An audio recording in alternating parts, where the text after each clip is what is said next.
गुजरात विधानसभा चुनाव के मतदान की तारीख अब धीरे धीरे नजदीक आ रही है। जाहिर है, मतदान की तारीख नजदीक आने के चलते चुनावी रण में कूदी सभी पार्टियों की धड़कनें तेज हो गई हैं। खासकर सत्ताधारी दल की तो नींद उड़ गई है, क्योंकि इन चुनावों में सिर्फ बीजेपी की साख दांव पर जो लगी हुई है।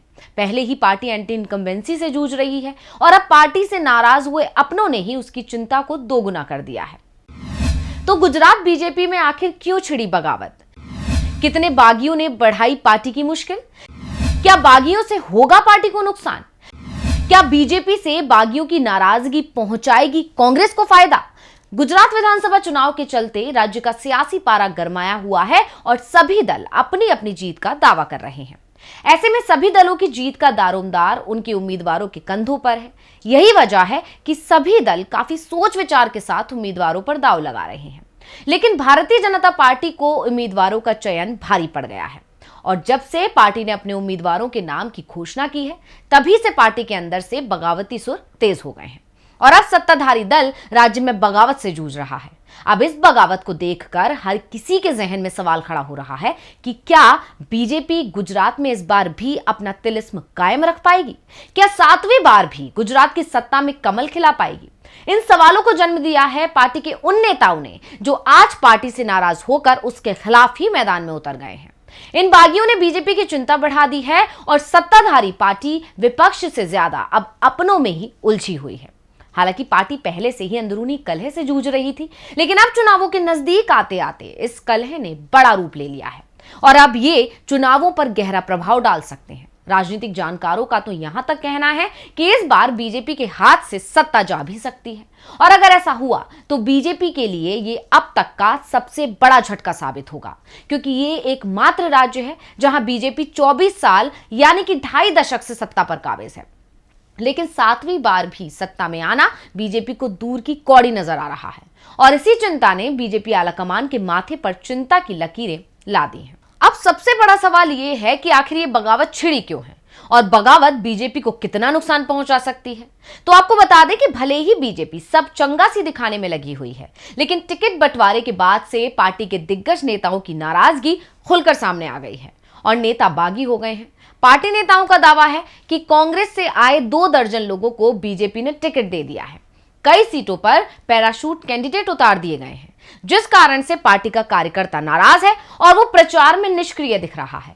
बीजेपी नेताओं का ही दावा है कि करीब 40 सीटें बगावत से प्रभावित दिखाई दे रही हैं और इनकी संख्या और ज्यादा होती दिख रही है। पार्टी के दिग्गज नेता मधु श्रीवास्तव पार्टी का साथ छोड़ चुके हैं, जिसे चुनाव से ठीक पहले बीजेपी के लिए बड़ा झटका माना जा रहा है। जानकारों का तो यह भी कहना है कि ऐसी स्थिति कांग्रेस की हुआ करती थी, लेकिन इस बार बीजेपी की है। ऐसे में बीजेपी की इस स्थिति को कांग्रेस के लिए उम्मीद के तौर पर देखा जा रहा है।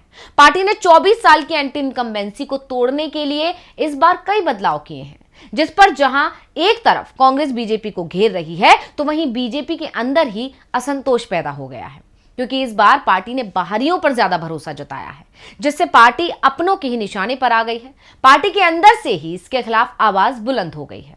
पार्टी भ्रष्टाचार, बेरोजगारी जैसे तमाम मुद्दों पर पहले ही घिरी हुई है। ऐसे में अब अपनों की बगावत ने बीजेपी को मुश्किलों में फंसा दिया है। इतना ही नहीं, कांग्रेस का आरोप है कि बीजेपी दूसरे दलों में तोड़फोड़ करती है और फिर उन्हें टिकट दे देती है। ये रणनीति ही अब उस पर भारी पड़ रही है।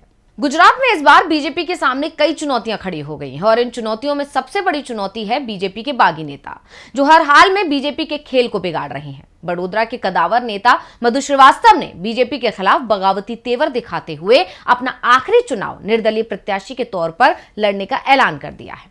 आपको बता दें कि मधु श्रीवास्तव 6 बार से बाघोडिया सीट से जीतते आ रहे हैं।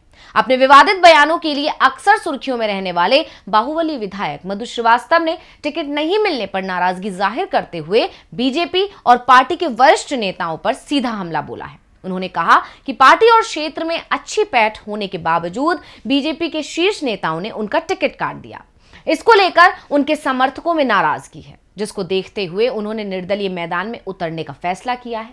6 बार से विधायक मधु श्रीवास्तव का अपने निर्वाचन क्षेत्र में खासा दबदबा है। मधु श्रीवास्तव का अपने निर्वाचन क्षेत्र में काफी प्रभाव है। उन्होंने ये भी बताया कि इस चुनाव में वो किसी पार्टी से तो नहीं लड़ेंगे, लेकिन शिवसेना उनके साथ है। 2017 में मधु श्रीवास्तव ने बीजेपी के टिकट पर चुनाव लड़ा था और विजयी हुए थे। पिछले चुनाव में उनका मुकाबला एक और दबंग उम्मीदवार धर्मेंद्र सिंह बाघेला से हुआ था। बाघेला अपने समर्थकों में बापू के नाम से जाने जाते हैं। मधु श्रीवास्तव का टिकट कटने के बाद धर्मेंद्र सिंह बाघेला फिर से निर्दलीय मैदान में उतरने की तैयारी कर रहे हैं। अगर मधु श्रीवास्तव और धर्मेंद्र सिंह दोनों निर्दलीय लड़ते हैं तो बीजेपी के लिए बाघोडिया पर कब्जा जमाना मुश्किल हो जाएगा। बड़ोदरा में उत्तर भारतीय मतदाताओं की अच्छी संख्या है। बाघोडिया में भी इनकी संख्या करीब 30,000 के आसपास है।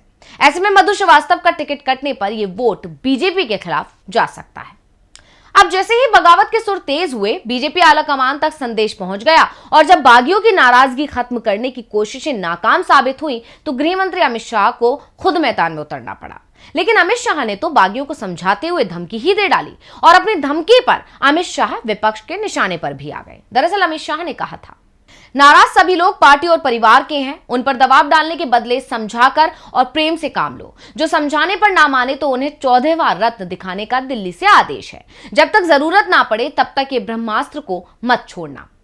दिल्ली का आदेश, 14वां रत्न और ब्रह्मास्त्र। शाह ने बैठक में साफ कर दिया कि बीजेपी की बागियों पर कार्रवाई के नाम पर सिर्फ निष्कासन नहीं होगा, बल्कि इसके आगे भी बहुत कुछ होगा। इस खबर पर कांग्रेस नेता भी बीजेपी को घेरने में जुटे हैं।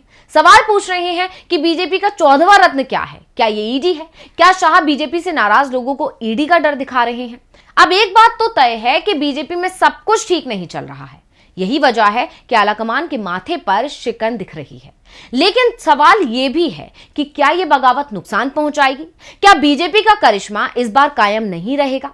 इस सवाल के जवाब पर जहां राजनीतिक जानकारों की तो अपनी अपनी राय और दावे हैं, लेकिन बीजेपी के वरिष्ठ नेता जयराम ठाकुर के एक बयान ने बीजेपी की चिंता को और बढ़ा दिया है। दरअसल जयराम ठाकुर ने कहा कि हिमाचल चुनाव में बीजेपी और कांग्रेस के बीच तगड़ा कंपटीशन है। इसके अलावा सबसे अहम बात जो उन्होंने कही वो ये थी कि राज्य में बागियों ने नुकसान पहुंचाया है। जयराम ठाकुर का यह बयान अपने आप में काफी महत्वपूर्ण है और बड़ा संकेत दे रहा है।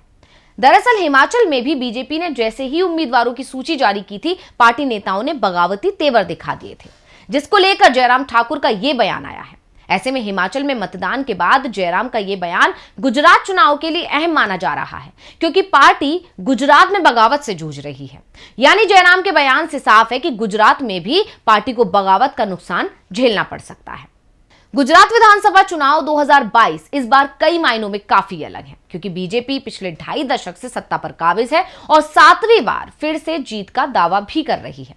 लेकिन इस बार बीजेपी का यह सपना पूरा होता नहीं दिख रहा है, जिसकी वजह है कि पार्टी के अंदर सब कुछ ठीक नहीं चल रहा है, जिसके लिए बागियों को पार्टी ब्रह्मास्त्र का डर भी दिखा रही है, लेकिन इसका ज्यादा असर नहीं दिख रहा है। ऐसे में अब सवाल यह है कि क्या बीजेपी मतदान से पहले इस मुसीबत का हल निकाल पाएगी या फिर पार्टी को चुकाना पड़ेगा बगावत का बड़ा खामियाजा। इसी के साथ मुझे दीजिए इजाजत, फिर हाजिर होंगे एक और स्पेशल रिपोर्ट के साथ। तब तक के लिए नमस्कार।